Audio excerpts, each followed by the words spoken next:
안식이 다 지나고 안식 후 첫날이 되는 새벽에 막달라 마리아와 다른 마리아가 무덤을 보려고 갔더니 큰 지진이 나며 주의 천사가 하늘로부터 내려와 돌을 굴러내고 그 위에 앉았는데 그 형상이 번개같고 그 옷은 눈같이 이거늘 지키던 자들이 그를 무서워하여 떨며 죽은 사람과 같이 되었더라. 천사가 여자들에게 말하여 이르되 너희는 무서워하지 말라. 십자가에 못 박히신 예수를 너희가 찾는 줄을 내가 아노라. 그가 여기 계시지 않고 그가 말씀하시던 대로 살아나셨나이다. 와서 그가 누우셨던 것을 보라. 또 빨리 가서 그의 제자들에게 이르되 그가 죽은 자 가운데서 살아나셨고 너희보다 먼저 갈릴리로 가시나니 거기서 너희가 배우리라 하라. 보라 내가 너희에게 일렀느니라 하거늘 그 여자들이 무서움과 큰 기쁨으로 빨리 무덤을 떠나 제자들에게 알리려고 다름질할세. 예수께서 그들을 만나 이르시되 평안하냐 하시거늘 여자들이 나아가 그 발을 붙잡고 경배하니 이에 예수께서 이르시되 무서워하지 말라. 가서 내 형제들에게 갈릴리로 가라 하라. 거기서 나를 보리라 하시니라. 아멘. 예수의 부활의 소식을 우리가 함께 나누게 되어집니다. 매년 부활절 날 함께 나누는 말씀이 되어지지만 정말 이 시간에 예수의 부활이 우리 모두의 부활이 되어지길 주님의 이름으로 축복합니다. 예수의 부활이 나의 부활이 되지 않는다면 예수의 부활은 아무런 의미가 없습니다. 예수의 십자가가 나의 십자가가 되지 않는다면 예수의 십자가는 아무 의미가 없는 거예요. 실제로 그렇지 않습니까? 우리의 삶 가운데 나와 관계되어 있는 것이 의미가 있는 거예요. 단순하게 말씀드리면 어제 수요일날 보궐선거하지 않습니까? 보궐선거 하는 데 있어서 정치에 특별히 관심 있는 사람을 제외하고서는 특히 지금 여기 안에서 우리 교회 안에서도 마찬가지예요. 서울에 사신 분들만 관계가 있는 거예요. 서울에 사시지 않는 분은 아무런 의미가 없어요. 자기가 관계 있는 것이 의미가 있는 것이죠. 마찬가지입니다. 2000년 전에 예수님이 죽으셨다. 2000년 전에 예수님이 부활하셨다. 그 예수님이 하나님의 아들이다. 예수님이 이 땅에 오셔서 죽으셨다. 그것이 나와 상관이 없다면 아무런 의미가 없는 것입니다. 그래서 예수님이 이 땅에 오신 것에 대해서 예수님이 구원자라는 것, 메시아라는 것은 예수님이 부활하셨다는 것을 처음 이 땅에 전했을 때 뭐라고 이야기했습니까? 서양 귀신이라고 얘기했습니다. 왜 서양 귀신을 믿느냐? 왜 서양 귀신을 섬기느냐? 이렇게 이야기하게 되어진 것이죠. 유대 땅에 태어난 예수님이 그것도 2000년 전에 태어나신 그분이 나와 무슨 상관이 있냐는 거예요. 나와 관계가 없다면 아무런 의미가 없습니다. 그래서 예수의 십자가가 나의 십자가가 되어야 하고 예수의 부활이 나의 부활이 되어야 합니다. 예수님께서는 이 땅에 오셔서 수없이 많은 일들을 행했지만 예수님은 분명한 목적을 가지고 오셨어요. 사실 우리는 모르잖아요. 우리가 이 땅에 태어나고 싶어 태어난 게 아니잖아요. 어쩌면 우리가 태어나 있는 거예요. 사람이 되어져 있는 거예요. 그런데 우리에게 아무런 책임이 없는 것이 아니라 내가 원치 않고 원하지 않아도 이 땅에 있는다 하더라도 모든 사람이 자기 삶에 책임이 있게 되어지는 것이죠. 그래서 우리는 내 인생의 목적을 아는 것이 굉장히 중요한 것입니다. 목적을 알아야지 그 목적에 맞는 삶을 살게 되어져 있는 것이죠. 예수님도 마찬가지입니다. 이 땅에 예수님은 분명한 목적을 가지고 오셨어요. 그래서 예수님께서 이 땅에 오셨을 때 제자들에게 3번이나 예수님께서 이 땅에 오신 목적에 대해서 또 예수님이 어떻게 될 것이라는 것에 대해서 3번이나 말씀하셨습니다. 마태복음 16장 21절인데요. 이때로부터 예수 그리스도께서 자기가 예루살렘에 올라가 장로들과 대제사장들과 서기관들에게 많은 고난을 받고 죽임을 당하고 제3일에 살아나야 할 것을 제자들에게 비로소 나타내시니 이게 바로 베드로가 주는 그리스도시요 살아계신 하나님의 아들입니다라고 고백한 이후에 하신 말씀이에요. 이 말씀은 사실 엄청난 충격을 가져다 줍니다. 그래서 베드로는 오히려 예수님이 말로 하면서 그러면 안 됩니다. 그렇게 할 수 없습니다. 라고 얘기를 했어요. 왜냐하면 베드로의 고백은 당신이 메시아거든요. 당신은 나의 구원자거든요. 근데 예수님이 하신 말씀이 뭐냐? 나는 죽는다 이렇게 말씀하시는 거예요. 나는 장로들과 대제사장들과 서기관들에게 많은 고난을 받고 나는 죽는다 라고 이야기하는 거예요. 그러고 난 뒤에 3일 만에 살아나리라고 말씀하셨어요. 사실 이 말씀이 마태복음 17장, 마태복음 20장 거의 동일한 말씀으로 3번 하셨습니다. 그런데 제자들은 이해할 수가 없었던 것이죠. 왜? 있을 수 없는 일이니까. 무엇만 머릿속에 각인되어 있냐면 자기의 메시아가 죽는다라는 거예요. 그때 당시에 메시아는 독립군과 똑같은 것이었습니다. 로마 압제에서 독립해주는 독립군 대장이 되어주는 것이었어요. 그런데 독립군 대장이 죽는다고 얘기를 하게 되어지니까, 무력하게 되어지니까 그럴 수 없다라고 이야기하게 되어진 것이죠. 예수님은 분명히 다시 살아난다고 얘기하셨어요. 3번이나 얘기하셨습니다. 그리고 나머지 또 2번은 다시 살아날 때라는 말씀을 2번을 쓰셨어요. 그래서 예수님 마태복음 보게 되면 전체적으로 5번 부활에 대해서 말씀을 하십니다. 그런데 놀라운 것은 제자들이 전혀 믿지 않았습니다. 있을 수 없는 일이었거든요. 어떻게 부활이 있을 수 있는지 생각할 수 없는 거예요. 이게 우리 사람들의 연약함인데요. 모든 사람은 그래요. 저를 비롯해서 모든 사람은 자기가 듣고 싶은 말만 듣습니다. 그리고 자기 귀에 들리는 말만 듣습니다. 아무리 진리를 100% 가르쳐줘도 우리가 그 진리를 받아들이는 것은 뭐에 달려있느냐? 나에게 달려있는 거예요. 내 그릇에 달려있는 거예요. 어제 봄비가 꽤 많이 왔지 않습니까? 그 봄비를 담을 수 있는 건 그릇에 달려있는 거예요. 마찬가지입니다. 진리의 말씀이 우리에게 선포되어질 때 그 진리를 듣는 것은 나에게 달려있고 그 진리를 내 안에 심어지게 하는 것도 나에게 달려있는 거예요. 하나님께서 우리의 진리의 말씀을 보내십니다. 씨앗을 심으셔요. 근데 그것이 우리에게 자라게 하는 것들은, 자리 잡게 하는 것은 내가 가장 중요한 역할을 하게 되어집니다. 예수님은 말씀하신 대로 부활하신 거예요. 말씀하신 대로 죽으셨고 말씀하신 대로 부활하신 거예요. 그런데도 불구하고 제자들은 이해하지 못한 거예요. 왜? 있을 수 없는 일이거든요. 어떻게 사람이 죽었다가 다시 살아날 수가 있습니까? 말도 안 되는 소리죠. 그런데 오늘 본문의 말씀이 예수님의 부활이 역사적 사실이라는 것에 대해서 우리에게 여러 가지 증거들을 해주고 있습니다. 그런데 이 역사적 사실을 통해서 그 현장에 간 여인들이 있는데 이 여인들을 통해서 우리가 한번 살펴보기 원하는 것이 있어요. 부활을 본 여인들이 우리에게 주는 교훈들이 있습니다. 첫 번째를 한번 살펴보기 원합니다. 1절 말씀 보겠습니다. 안식일이 다 지나고 안식 후 첫날이 되려는 새벽에 막달라 마리아와 다른 마리아가 무덤을 보려고 갔더니, 같은 이름이죠. 막달라 마리아와 다른 마리아. 그때 당시에 마리아라는 이름이 흔한 이름이었었죠. 그리고 예수님이라는 이름도 흔한 이름이었어요. 그 당시에는 쓸 수 있는 이름들이 정해져 있었기 때문에 조상들의 이름을 따라서 하게 되어 있죠. 실제로 우리나라도 그게 있지 않습니까? 족보도 돌아가지 않습니까? 그래서 족보를 통해서 쓸 수 있는 이름들이 옛날에 있었으니까요. 그 마리아라는 이름 같이 있지 않습니까? 부활을 경험하려면 부활의 현장에 가야 합니다. 이 여인들이 어떻게 했습니까? 새벽에 찾아갔어요.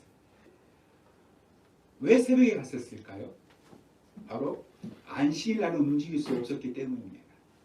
안식일은 밤부터 돼서 그 다음 밤까지. 그래서 해 질 때부터 해 질 때까지. 해 지게 되면 토요일 날 밤 되면 안식일은 사실 끝난 겁니다. 그런데 무덤가에 갈 수 없잖아요. 해가 졌기 때문에. 그래서 해 뜰 때까지 기다린 거예요. 이 여인들의 모습을 통해서 우리가 무슨 생각을 해야 되냐? 부활의 현장은 찾아가야 됩니다. 새벽까지 기다린 일이었어요. 이 이야기는 무슨 얘기냐? 이 여인들이 얼마나 예수님을 사랑했는지 알 수가 있습니다. 아마 안식일이 아니었다면 그 다음에 바로 가 있었을 겁니다. 계속 시간을 찾고 시간을 기다리고 새벽 뜰 때까지 맞춰서 부활 현장을 찾아가게 되어진 것이죠. 마찬가지입니다, 여러분. 찾아가야지 경험할 수 있어요. 교회에 찾아가야 됩니다. 은혜의 자리에 찾아가야 돼요. 은혜의 현장에 찾아가야 되는 것입니다. 성령의 일하심도 마찬가지예요. 성령님 어디든지 계시죠. 어디든지 만나주시죠. 그러나 특별하게 성령님이 일하시는 장소가 있습니다. 우리 안수사님이 간증을 하나 올려주지 않습니까? 그 유명한 가수 엄정화 씨. 엄정화 씨가 갑상선 암으로 목소리를 낼 수 없는 상황이 됐어요. 근데 치유받았습니다. 수술을 한 게 아니고 치유받았어요. 어디서 받은지 아십니까? 우리나라가 아니에요. 미국에 갔습니다. LA에 있는 레딩시에 갔어요. 레딩 잘 들어보지 못했을 거예요. LA에서도 경비행기 타고 4시간을 가는 겁니다. 그곳까지 찾아갔어요. 그곳에 가면 나올 수 있을 거라는 나도 소망 마음을 가지고 그 현장을 찾아간 것입니다. 한국에서 LA에서 경비행기 타고 그 경비행기 타고 갈 때 정말 죽는 줄 알았답니다. 근데 갔어요. 하나님이 일하시는 현장은 찾아가야 됩니다. 하나님이 일하시면 사모하는 사람 찾아가게 되어져 있는 거예요. 그곳에서 임파선 치유를 받게 되어진 것입니다. 우리도 마찬가지예요. 하나님이 일하시는 곳, 하나님이 역사하신 곳 찾아가야 되는 거예요. 교회도 마찬가지지 않습니까? 교회도 하나님이 일하신 곳이잖아요. 하나님이 역사하신 곳이잖아요. 우리가 왜 교회에서 예배를 드려야 됩니까? 하나님이 약속하신 곳입니까? 하나님이 일하신 곳입니까? 그러므로 찾아가는 거예요. 두 번째, 신앙의 행위는 기적을 경험하게 되어집니다. 이 여인들이 부활하신 주님을 만나려고 간 게 아닙니다. 누구를 만나러 왔습니까, 여러분? 십자가에 죽은 예수님 만나러 왔어요. 분명히 천사들이 말하잖아요. 5절 말씀에 천사가 여자들에게 말하 이르되 너희는 무서워하지 말라. 십자가에 못 박히신 예수를 내가 찾는 줄 내가 아노라. 부활의 주님을 믿고 간 게 아니에요. 십자가에서 죽은 그 주님을 만나러 간 거예요. 이미 죽으신 주님을 만나러 간 거예요. 얼마나 사랑했으면. 이 예수님은 그때 당시에 문화로 본다면 저주받은 사람입니다. 나무에 달린 자마다 저주를 받았다는 그 말씀처럼 그때 당시에 다 아는 거예요. 예수님이 나무에 매달렸습니다. 그럼 저주를 받은 거예요. 유대인들은 전염에 대해서 분명하게 인식하고 있었어요. 전이라는 표현을 쓰고 나쁜 표현은 전이라는 표현을 쓰게 되어지는 것인데 부정한 것이 자기에게 전이 된다는 것을 전염된다는 인식을 가지고 있었어요. 마찬가지로 거룩한 것도 자기에게 전이 된다는 인식을 가지고 있었어요. 그래서 부정한 사람들과 함께 하려고 안 했던 거예요. 그런데 예수님이 어떻게 했습니까? 저주받은 사람이었어요. 찾아가면 안 되는 곳이었어요. 그런데 이 여인들은 찾아간 거예요. 왜 찾아갔을까요? 막달라 마리아가 누구입니까? 7병에 걸려 있었던, 사로잡혀 있었던 그런 여인이었습니다. 귀신에 사로잡혔었던 여인이었어요. 다른 사람은 몰라도 막달라 마리아는 부인할 수가 없는 거예요. 나를 7 악한 영에서 자유를 허락해 주신 예수님. 사람들은 저주받았다고 말하지만 십자가에서 저주받아 죽었다고 말하지만 막달라 마리아는 부인할 수가 없는 거예요. 그래서 저주받은 예수님이지만 찾아간 것입니다. 그 새벽에 그 예수님을 사랑하게 행한다는 그 신앙의 행위. 그런데 상황을 보십시오. 유대인들은 전부 다 돌무덤으로 막혀 있습니다. 그리고 그 안에 들짐 짐승이라든지 또 작은 짐승이라든지 해충이 못 들어가게 하기 위해서 진흙으로 다 발라놓습니다. 들어갈 수 없게 만들기 위해서. 이 여인들이 어떻게 그 돌문을 열겠습니까? 실제로 다른 본문에서 누가 우리를 위해서 열어줄까라고 고민하면서 갔잖아요. 예수님을 볼 수 없다는 것, 시신을 볼 수 없다는 것을 알면서도 찾아간 여인들이에요. 그런데 결과가 어떻게 됐습니까? 기적을 경험합니다. 그들이 생각했던 문제, 천사가 나타나서 그 돌을 옮겨놓습니다. 그것뿐만이 아닙니다. 부활의 증거인 빈 문업을 보게 되어집니다. 6절 말씀에 나와 있죠. 그가 여기 계시지 않고 그가 말씀하시던 대로 살아나셨느니라. 와서 그가 누우셨던 곳을 보라. 와서 그가 누우셨던 곳을 보라. 사망을 이기신 예수님의 부활의 첫 소식을 들은 사람들이 누구냐? 바로 부활의 현장에 찾아간 사모하는 영혼이었어요. 이 말씀을 통해 우리가 아는 것은 이 여인들이 예수님 만난 거 아니냐, 부활의 주님 본 게 아니에요. 부활의 첫 소식을 들은 것입니다. 부활의 기쁜 첫 소식을 듣게 되어지죠. 그래서 우리의 신앙의 행위는 기적을 경험하게 합니다. 세 번째로는 7절 말씀을 보게 되어지니까 또 빨리 가서 그의 제자들에게 이르되 그가 죽은 자 가운데서 살아나셨고 너희보다 먼저 갈릴리로 가시나니 거기서 너희가 배우리라 하라. 보라, 내가 너희에게 일렀느니라 하거늘. 부활의 소식을 경험한, 신앙의 기적을 경험한 이들에게 사명이 주어집니다.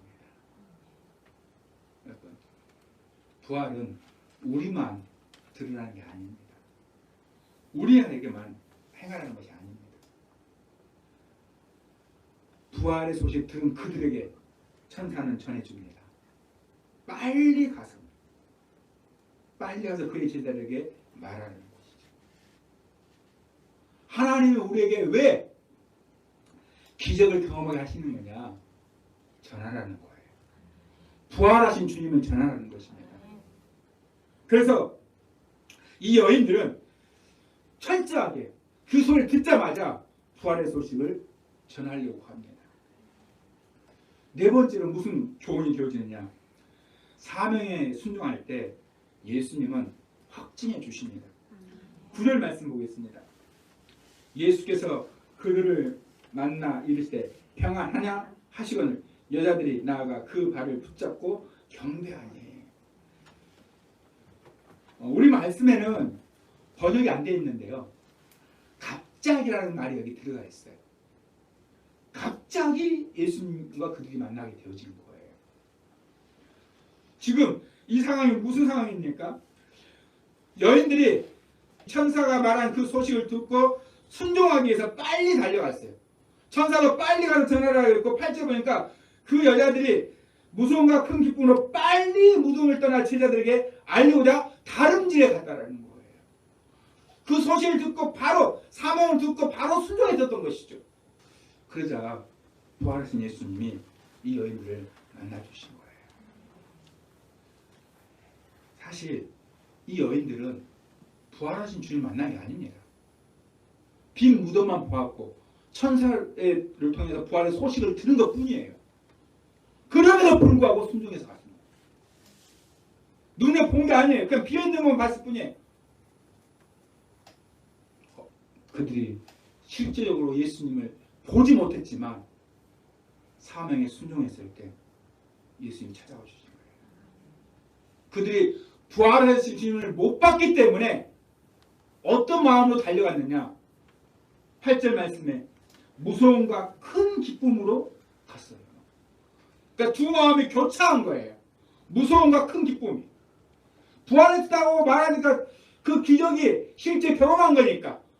무덤이 부여있고 무덤 문이 열려있고 천사가 나타나서 말해줬으니까 이거 놀라운 경험이에요. 그러나 부활하신 주님 못 봤잖아요.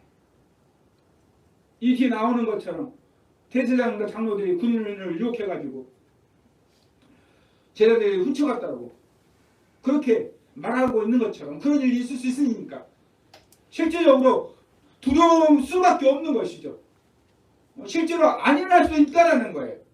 그런데 또 한편으로는 자기가 눈으로 경험한 것이 사실이니까, 천사 본 건 사실이니까. 실제로 우리는 이 여인들의 모습을 통해서 이걸 배워야 돼요. 우리는요, 혼돈이 있으면, 두 가지 마음이 교차하면 안 움직여요. 안 하려고 그래요. 두 가지 다 사실입니다. 부활하신 것에 대한 큰 기쁨도 사실이에요. 두려운 마음도 사실이에요. 그런데 중요한 건 무엇입니까? 빨리 가서 하라는 거예요. 빨리 가서 전하라는 거예요. 지금 내가 두려움과 기쁨 이 두 가지 혼돈되어 있는 거, 이게 사실이지만 이게 중요한 게 아니고 천사를 통해 주어진 사명이 중요한 거예요. 해야 될 일이 중요한 거예요. 지금 이 여인들이 100% 확신했습니까? 아니잖아요. 부활의 주님 만났습니까? 아니잖아요. 그럼에도 불구하고 빨리 뛰어갔습니다. 사명에 순종할 때 이 여인들에게 예수님이 확증해 주시는 거예요. 듣고 믿고 나가고 듣고 순종하고 나가는 그 여인들에게 부활의 주님이 만나주신 겁니다.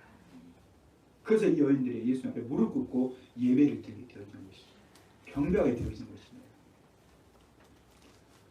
예수님이 부활했다는 이 사실 앞에 우리는 결단을 해야 됩니다. 무슨 결단을 해야 됩니까? 정말로 예수님이 부활하신 것이 사실이라면 어떻게 해야 됩니까? 첫 번째로 예수님을 믿어야 합니다. 부활하신 예수님을 믿어야 됩니다. 예수님의 부활을 믿어야 내게 찬 소망이 생깁니다. 우리 교회가 이 본문을 해서 우리 얼른 목사님께서 찬소망교회라고 이름을 지었어요. 베드로전서 1장 3절입니다. 우리 주 예수 그리스도의 아버지 하나님을 찬송하리로다. 그의 많으신 긍휼대로 예수 그리스도를 죽은 자 가운데서 부활하게 하심으로 말미암아 우리를 거듭나게 하사 산 소망이 있게 하시며. 산 소망이 무엇이냐? 부활이라는 거예요. 여러분, 정말로 내가 부활을 믿는다면 우리에게는 살아있는 소망이 있을 수밖에 없는 거예요. 왜 우리에게 소망이 없느냐? 부활을 믿지 않기 때문이에요. 예수의 부활이 역사적 사실임에도 불구하고 내가 믿지 않는다면 우리에게 소망이 없습니다. 그러므로 가장 중요한 첫 번째는 뭐냐? 내가 부활을 믿어야 돼요. 부활을 믿어야지만이 나에게 소망이 생기는 것입니다. 두 번째로는 예수님의 부활을 전해야 됩니다. 부활을 믿는 데서 무슨 아니라 전해야 돼요. 부활을 경험한 이 여인들은 부활을 전했습니다. 사도들도 예수님의 부활을 전했습니다. 사도행 4장 33절 사도들이 큰 권능으로 주 예수의 부활을 증언하니 무리가 큰 은혜를 받아. 사도들이 부활을 증언했을 때 무리들이 은혜를 받았어요. 사실 이 대제사장들과 장로들이 그때 당시에 군인들 매수한 것이 성경 안에서 기록되었을 때 오히려 이 사건이 예수님을 믿는 사람들을 확산시키는 도구가 되어집니다. 왜냐? 이 병사들에 의해서 무덤이 비어있다는 것이 온 유대 땅에 퍼지거든요.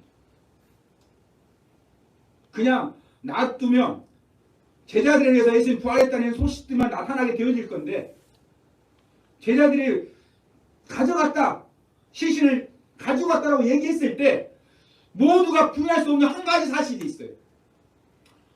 무덤이 비어 있었다는 거예요. 그러면 여기서 한 가지 생각해 보십시오. 우리가 그때 당시 유대인들하고 생각해 보자고요. 어떻게 제자들이 무덤 속에 있는 예수님의 시신을 가지고 갔겠어요? 이것을 지키고 있는 것은 로마 군인들입니다.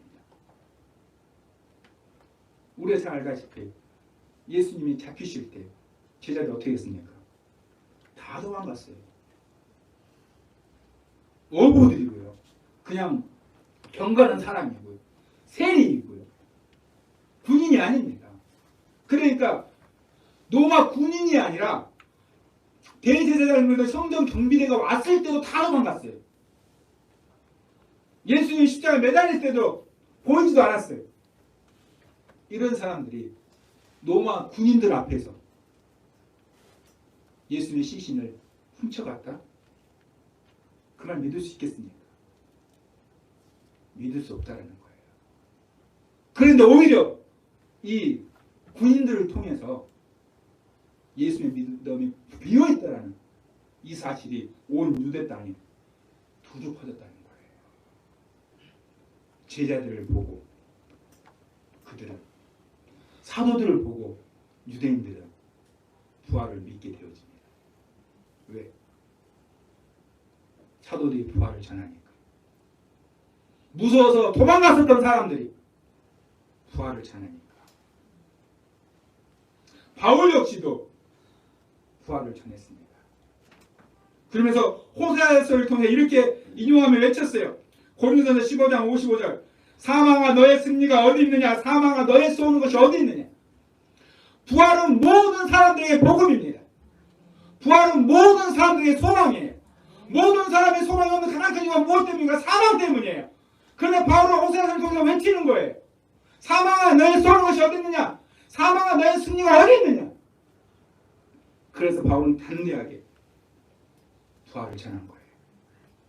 그리고 부활을 허락해 주신 예수 그리스도께 감사를 드립니다. 고린도전서 15장 57절. 우리 주 예수 그리스도로 말미암아 우리에게 승리를 주시는 하나님께 감사합니다. 예수님의 부활은 그냥 예수님만 살아나신 것이 아닙니다. 예수의 부활은 우리에게 승리를 가져다 주는 거예요. 그분의 부활을 통해서, 사망을 이기심을 통해서 그 부활이 나의 부활이 되어질 때 우리에게 승리를 가져다 줍니다. 그러므로 부활은 모든 사람들에게 전해야 되는 거예요. 그리고 세 번째로, 예수님이 부활하신 게 사실이라면 우리도 부활해야 합니다. 바울은 어떻게 하든지 부활에 이루고자 했어요. 빌립보서 3장 11절 말씀. 어떻게 해서든지 죽은 자 가운데서 부활에 이르려 하노니.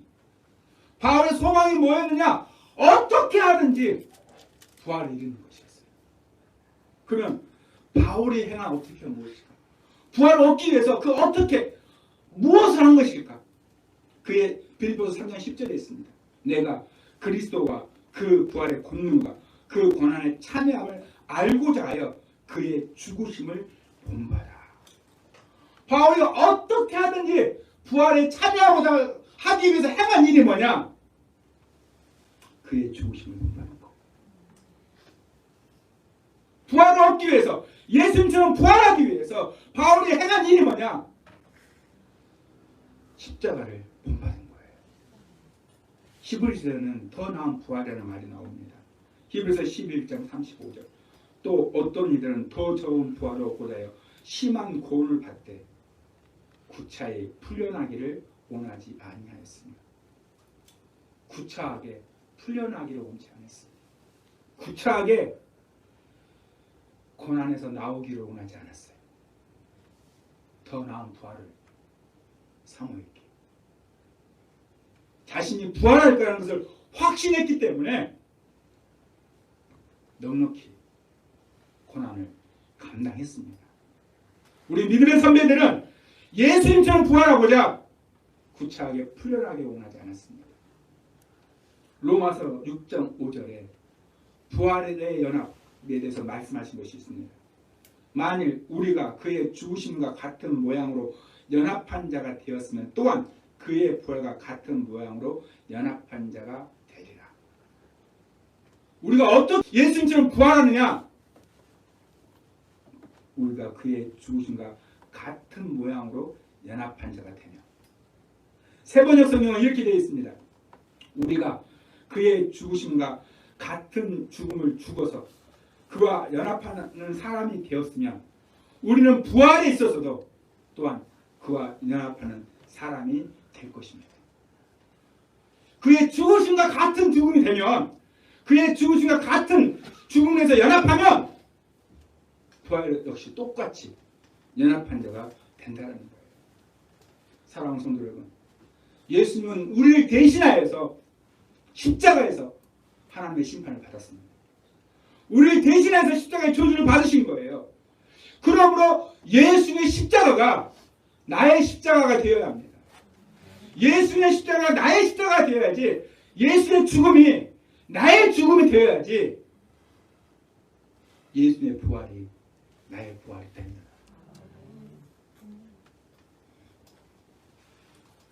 예수의 죽음이 나의 죽음이 되지 않는다면 우리는 예수님처럼 부활할 수 없습니다. 분명히 말하고 있잖아요.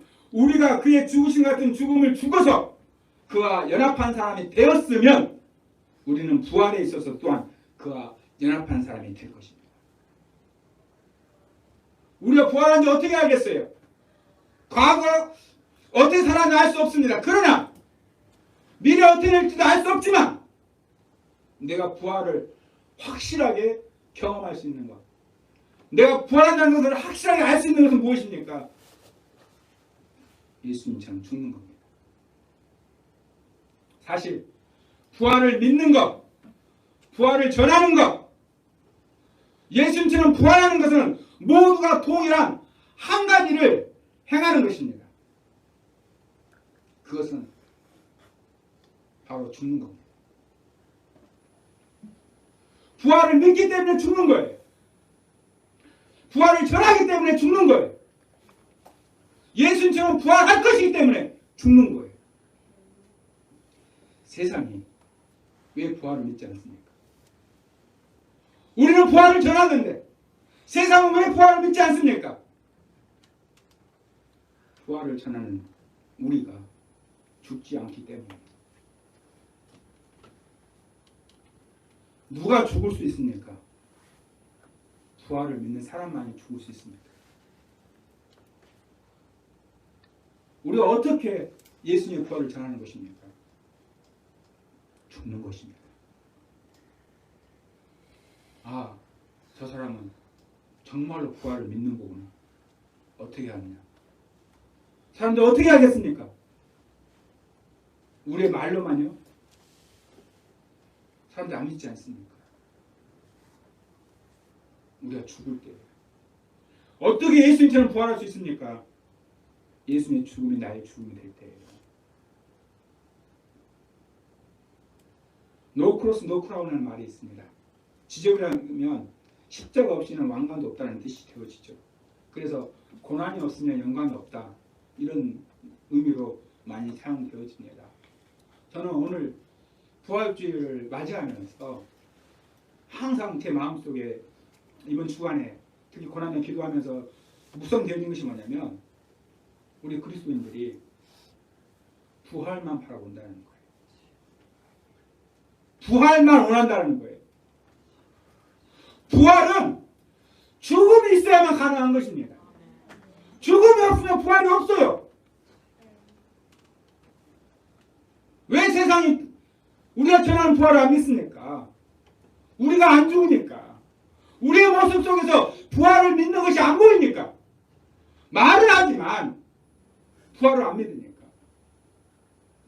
성경에 나오는 위인들까지 갈 필요도 없습니다. 우리가 아까 찬양된 영웅학교길 주기철 목사님이 작사하신 것이에요. 그때 당시에 교회에서 신사참배를 통과했습니다.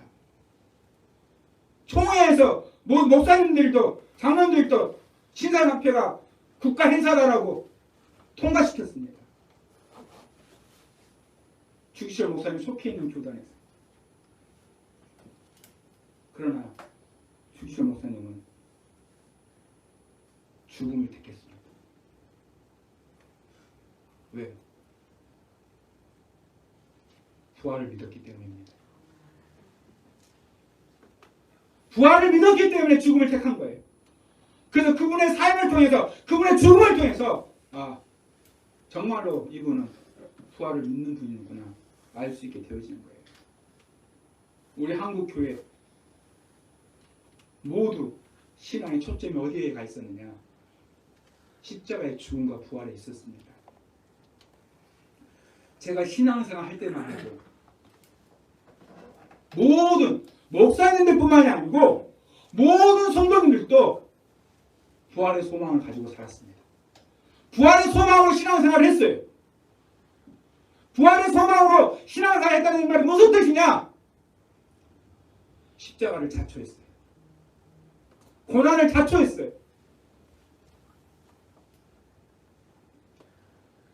(10년) (20년) 전에부터 성도들이 큰 교회만 가려고 그랬죠. 작은 교회를 무시하고 큰 교회들만, 대형 교회들만 성도들이 갔습니다. 특히 자녀들 경우는 더 그랬어요. 큰 교회에서 제공해주는 많은 것들이 있어서. 그러나 제가 신앙생활하는 40년대 전에는 그러지 않았습니다. 제가 증인입니다. 제가 왜 순복음 목사가 된지 아십니까? 저희 형이 저를 순복음교회 데리고 가기 때문에 제가 순복음교회 목사가 된 겁니다. 그때 당시에 저희 형님은 저희 나주에서 제일 큰 교회 다녔어요. 그러다가 갑자기 개척된 교회에 갔습니다. 그 교회가 나주 순복음교회입니다. 교단도 달라요. 제일 큰 교회 다니다가 개척된 교회, 다른 교단, 순복음교단 간 거예요. 그러면서 동생들은 저와 누나들 데리고 간 겁니다. 그래서 제가 순복음교회 다니게 되었고 순복음교회 목사가 됐어요. 우리 형만 그런 게 아닙니다. 그때 많은 그리스도인들은 부활을 믿었기 때문에 고난을 자초했어요. 오히려 더 개척교회를 섬겼습니다. 일부러 찾아갔어요. 힘들지 않으면서도 찾아갔습니다. 무엇 때문에? 부활을 믿었기 때문입니다. 예수님처럼 부활을 믿었기 때문에 자신의 편리함, 안락함, 수고, 그 모든 것들을 다 가지고 다 버리고 작은 교회를 섬긴 겁니다. 지금은 어떻습니까? 작은 교회 안 섬깁니다. 왜 그렇습니까? 무엇 때문입니까? 작은 교회 섬기는 게 십자가이다 그걸 말하는 거 아니에요. 하나님 앞에 고난을 자초하지 않는다는 거예요. 고난을 자원하지 않는다는 거예요. 왜? 부활을 안 믿으니까. 실제 부활을 안 믿으니까. 정말로 부활을 믿으시니까 십자가의 죽음을 보여주시기 바랍니다. 정말로 부활을 어떻게 원하십니까? 예수님이 죽으시는 것 같이 죽으십시오. 만일 우리가 그의 죽으신 것 같은 모양으로 연합한 자가 되었으면 또한 그와 그의 부활과 같은 모양으로 연합한 자가 되리라. 십자가 없는 부활 없습니다. 예수의 십자가가 나의 십자가가 되지 않는다면 부활은 없습니다. 이미 우리의 모든 죄와 저주의 고난은 예수님이 담당하셨습니다. 우리는 이 땅을 살아가면서 이 땅에서 잘 되는 것만 소망하는 것이 아니라 이 땅에서 부활의 영광만을 소망하는 것이 아니라 이 땅에서 십자가의 삶을 살아야 됩니다. 부활을 믿기 때문에. 우리가 왜 십자가의 길을 걸어갈 수 있습니까? 예수의 고난이 나의 고난이 되기 때문입니다. 막달라 마리아는 부인할 수 없었어요. 예수님이 저주받아서 죽었다 한다 하더라도 그 새벽에 찾아갔습니다. 예수님 만나러 갔어요. 찾아가도 만나러 가도 시신을 볼 수 없는 환경인데도 불구하고 돌을 옮길 수 없는 환경인데도 불구하고 예수님에게 나아갔습니다. 부인할 수 없는 사실이 있기 때문에 부인할 수 없는 사실이 있기 때문에 예수님의 고난이 여러분의 고난이라는 걸 부인할 수 없습니까? 그렇다면 여러분의 십자가를 지실 주님의 이름으로 축복합니다. 내가 부활을 믿는다는 것을 십자가를 통해서 보여주실 주님의 이름으로 축복합니다. 그럴 때 예수님의 고난이 나의 고난이 되어지고 예수님의 부활이 나의 부활이 되어질 줄로 믿습니다.